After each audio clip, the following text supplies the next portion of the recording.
एक मुलाकात शो के अंदर आप सबका स्वागत, अभिनंदन। 94.3 माय एफएम ट्यून कर लिया आपने। और आप सबको कहना चाहूँगा, मेरे साथ आज बहुत ही स्पेशल गेस्ट हैं। अधिकतर हमने स्ट्रीट डॉग्स को देखा होगा, हम सोचते हैं कि कभी उनको बिस्किट दे दें, उनको कभी कुछ खाने का दे दें, बट ये सब तो बहुत नॉर्मल है। इन्होंने तो इतने सारे डॉग्स को अडॉप्ट कर लिया कि घर जो है वो शेल्टर होम सा लगता है।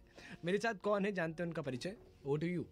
हाय, समय में हूँ चांदनी और उदयपुर के अंदर मेरी एक ऑर्गेनाइजेशन है जिसका नाम है सपोर्ट स्ट्रेज उदयपुर संस्था।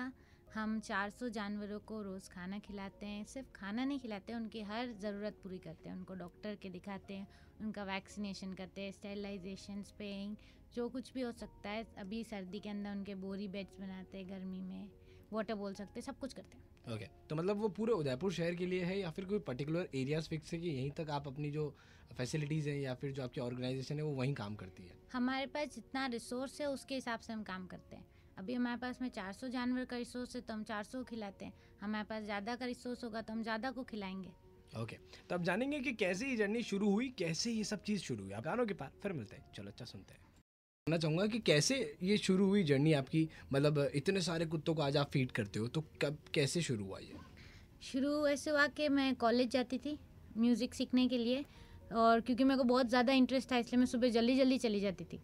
तो सुबह मैं अकेले क्लास में बैठी थी और एक डॉगी आई और बहुत कमज़ोर सी थी, लाल लाल आँखों वाली। मुझे देख रही थी, मुझे समझ नहीं आया क्या चाहिए, तो मैंने उसको पानी पिलाया तो उसने पानी पिया नहीं।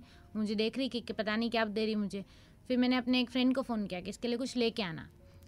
उसके पास ऑलरेडी घर में कुत्ता था तो उसको पता था। उस टाइम पे मेरे को कुत्तों कोई नॉलेज नहीं था, तो वो बिस्किट लेके आई। हमने उसको बिस्किट खिलाया, रेगुलर हम उसको बिस्किट खिलाते थे। फिर उसके पता नहीं कब बच्चे हुए, तब बच्चे तो बड़े हो गए, तब मैंने उनको देखा था, तो फिर हम बच्चों को भी खिलाने लग गए। फिर मैंने लोगों से पूछा तो लोगों ने बताया कि 2 बच्चे तो वो पहले ही मर गए उस दिन, जो पहले दिन मुझे मिले थे, और एक दूसरे दिन मर गया, और ये एक बच्ची है जिसके भी एक्सीडेंट वगैरह कुछ हुआ है, और मेरी गोद ने दे दिया कि दीदी इसको तो बचा लो।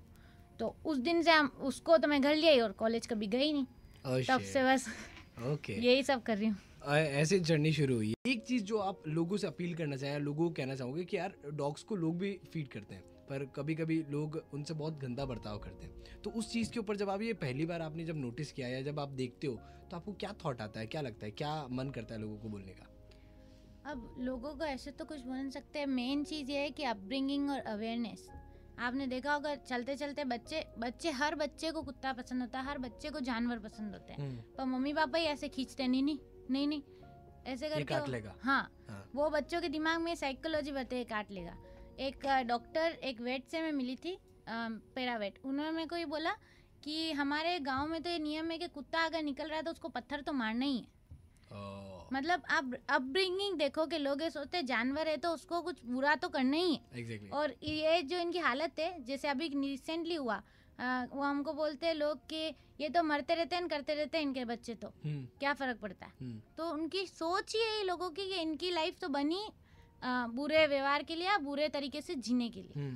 लोग ये नहीं सोचते कि उनके अंदर भी फीलिंग है हमारे जैसे। उनको भी डिप्रेशन आता है, उनको एंजाइटी होती है, उनको भी हर चीज़ महसूस होती है। अगर हमारे साथ कोई ऐसा बर्ताव करे तो हम भी गंदा बर्ताव करेंगे। एग्जैक्टली। आप आगे से किसी भी जानवर को परेशान ना करें। अगर आपको कोई भी जानवर परेशान करता है तो उसके पीछे कोई ना कोई रीज़न ज़रूर है। बहुत सारे डॉग्स को जो है फीड करती हैं, तो क्या लगता है कि इनका एक शेल्टर बनना चाहिए या नहीं बनना चाहिए? बनना तो चाहिए। हम खाली फीड नहीं करते, हम रेस्क्यू भी करते हैं। और बहुत सारी ऐसी परिस्थिति आ जाती है कि आप नहीं चाहते हुए भी आपको किसी को रखना पड़ता है। जैसे कि कोई अबैंडन है, कोई पैरालाइज है, कोई बूढ़े हैं जो नहीं रह सकते सड़क पे, या जिनको दिखता नहीं। हमारे पास में एक ब्लाइंड कैट भी है। तो सारे मिला के हमारे पास में 30 जानवर है, जिसमें अभी भी हमारे पास गाय और बड़े जानवर को रखने की जगह नहीं है। तो ये जितने भी जानवर है अभी कहाँ रह रहे हैं? अभी हमारे घर में और ऑफिस में मिला के रह रहे हैं। हमारा घर एक पूरा शेल्टर बन गया है। उसके अंदर भी अब जगह खत्म होगी। तो मान लो अगर एक नया कुछ आ जाए, किसी को मना तो नहीं कर सकते। आज हमारे पास एक हेड इंजरी वाली पपी है, नहीं उसको ना हम बाहर छोड़ सकते हैं, ना उसके लिए हमारे पास घर में जगह है, ना उसके लिए हमको कोई अडॉप्ट करने के लिए मिल रहा है। तो हम क्या करें? ऐसी परिस्थिति हमको चाहिए बड़ी जगह जहाँ हम और रेस्क्यू कर सके, और ऐसे अबैंडन, ऐसे जो फिट नहीं है सड़क पे रहने के लिए, ऐसे जानवरों को, बूढ़ों को, ऐसे इनको रख सके।